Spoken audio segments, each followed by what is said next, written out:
Hey guys, Carly reviewing set 71754, The Water Dragon. This set released June 1st, 2021, retails for €70, and comes with 5 minifigures. And all that said, let's get into the review. So starting with the first minifigure we have in this set here is probably the reason you're all buying this set in the first place, and it's for Energy Nia. If you I would recommend getting this Nia as soon as you can. Do not let the set retire. Already on eBay, this minifigure goes up to $30. That is something you do not want to pay in the future. That's like majority of the set's price. So if you definitely can, I would recommend picking it up. As I'm recording this video, at least over here in Ireland, you can get it for like a cheapest on sale for about €50, which is what I got it at. I think that's a fantastic deal, especially for this set. But overall, again, this is just one of the most detailed, I think, Nia minifigures out there. It's probably the best as well. Just take a look at that leg piece there, which you can remove her from very easily like that. I think this is just a hidden side mold repurposed to look like water, which I'm fine with, honestly. Hidden side has like a bunch of really good new molds, since that theme is just completely gone at this point.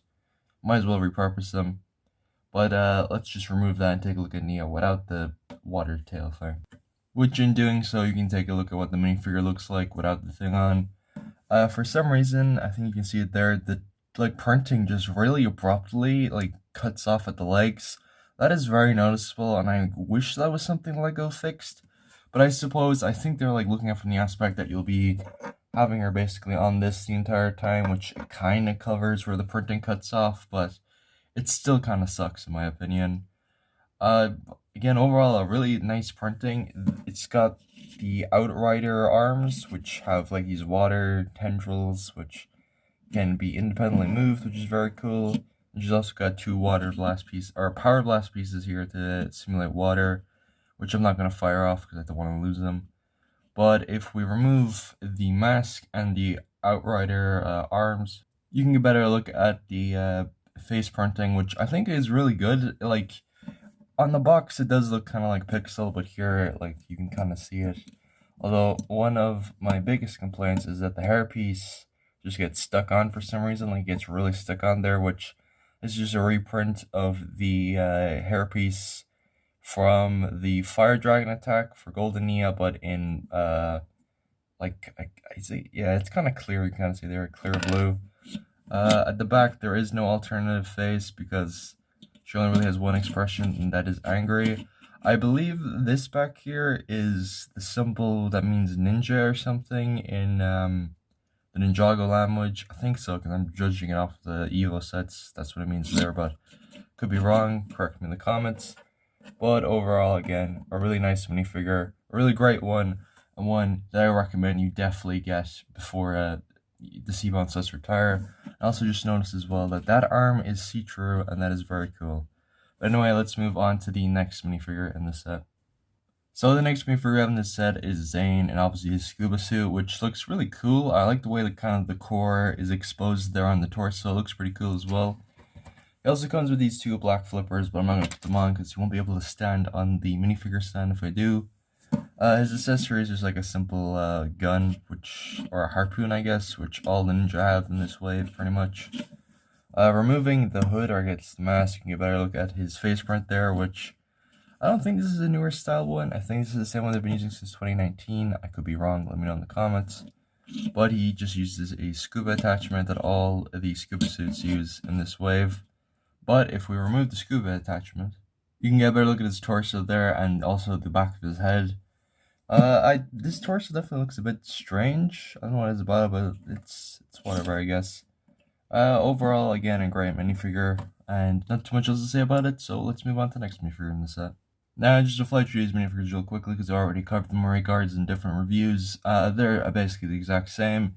You get two in this set, they both have different weapons, which these are the only two weapons they kind of have throughout the entire wave. It's just the same one repeated over and over again in every set, so it's whatever. But let's take a look at the last minifigure in the set. And this last minifigure I can also see jumping up in price in the future, just basing him off of the mold to use.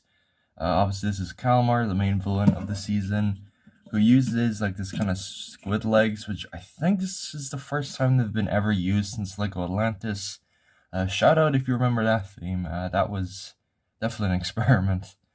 I think the head mold is new. Again, it could be just a reused one from Lego Atlantis. I'm not too sure.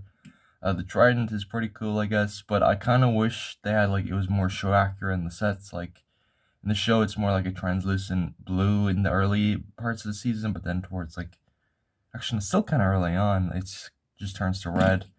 But I guess that might have been too much to ask for. It's just a really great minifigure overall. Again, probably will jump up in price, not only because of the specialized molds, but also because Kalmar is the main villain this season. And usually the main villains tend to like spike in price by quite a bit, which is kind of unfortunate, but is to be expected. So again, if you don't have Kalmar or Nia, this is a really great set to get both of them in. But with all that said, let's move on to the builds in this set. Which, taking a look at the first and the smallest build in this set, is just this little submarine that Zane comes in. This is like I think it's the same design they've been using throughout this entire wave, just recolored for Zane, obviously. But if you have the Hydra bounty, you can actually just fit him inside instead of like the Cole or Lloyd scuba, which I think is really cool. At the back, it uses like the spinner crown, and you kind of spin it like that to simulate like a turbine or something, which is pretty cool. I guess these could be blasters or something.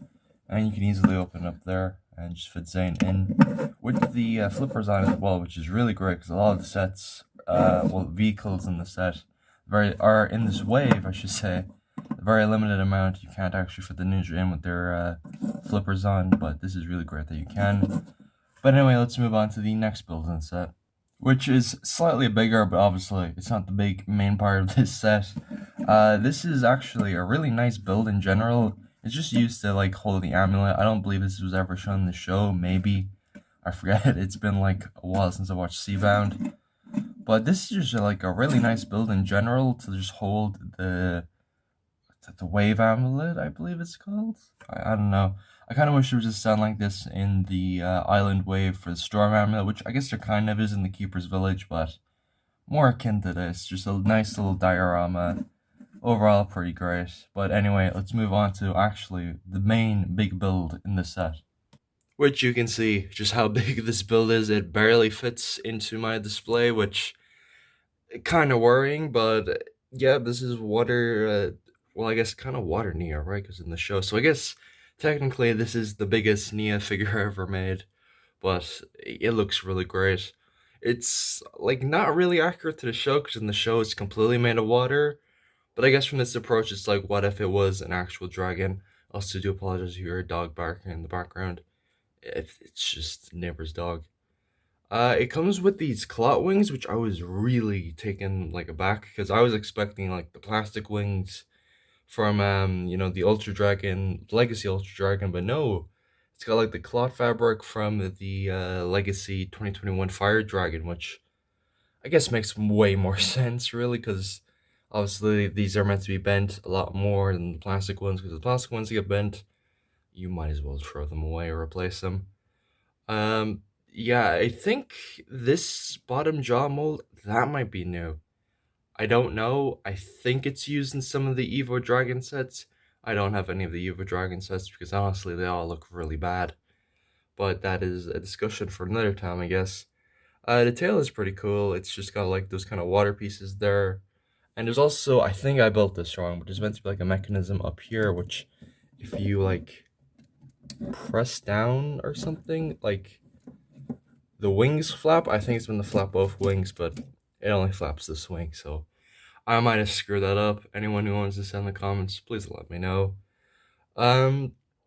Biggest complaint though is probably the fact that it's not very stable, at least from what I've been able to judge. I've only had to sit for a few days, but it keeps falling over quite a lot, which is something that is kind of to be expected with like four-legged dragons like this, but it's fine, it's whatever. Again, I highly recommend you get this set because this will most definitely spike in the future.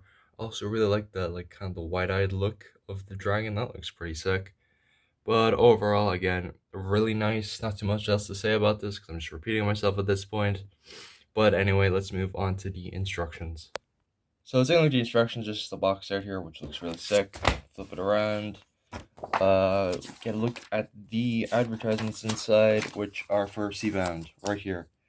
Uh, it's kind of like a really like midway, if I'll be honest.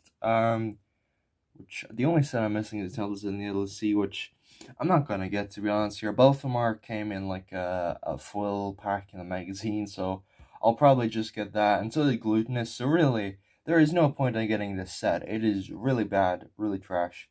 Unless I guess you're a completionist and if you want the Kai Pod.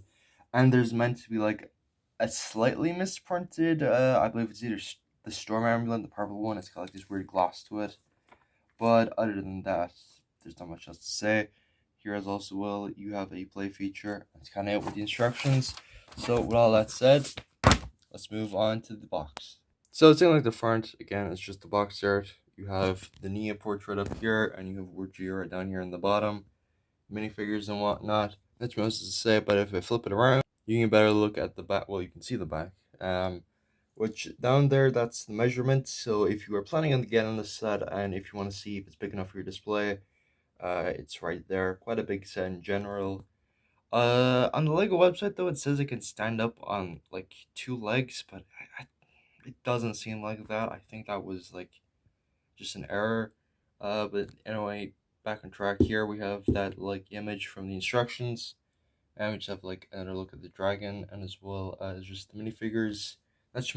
Not too much else to say really about this set. But again, to reiterate what I've been saying throughout this video, this is the one Seabound set you probably need to get. This and the Hydra bounty, because obviously it's a bounty. Bounties go up in price like immediately as they retire. I mean, if you want a good example, look at the movie bounty. That is like pretty expensive now. Like that can go up to like above 500, which is ridiculous. But again, get the set. It'll probably retire in June or August at this point. I have no clue. But other than that, if you enjoyed today's video, make sure to like, comment, subscribe, all that good stuff, and I'll see you in the next one. See ya.